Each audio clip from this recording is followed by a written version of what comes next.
இதனால்தான் நைட்டில் காட்டில் ஸ்டே பண்ணாதீங்க. ஏன் தெரிஞ்சுக்க இந்த வீடியோவை ஃபுல்லாக பாருங்கள்.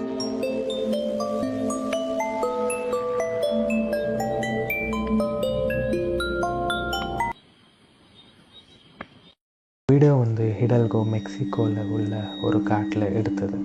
ஒரு நபர் ட்ரெக்கிங் போயிட்டுருக்கும்போது நைட் டைம் ஆச்சேன்ட்டு அங்கே காட்டுக்குள்ளேயே டென்ட் போட்டு ஸ்டே பண்ணுறாங்க. ஸ்டே பண்ணிகிட்ருக்கும்போது வெளியே ஒரு கேமராவை வச்சு நைட் ரெக்கார்டிங் பண்ணலான்ற மாதிரி ரெக்கார்டிங் வச்சு ரெக்கார்ட் பண்ணும்போது கிடைச்ச ஃபுட்டேஜ் தான் இது.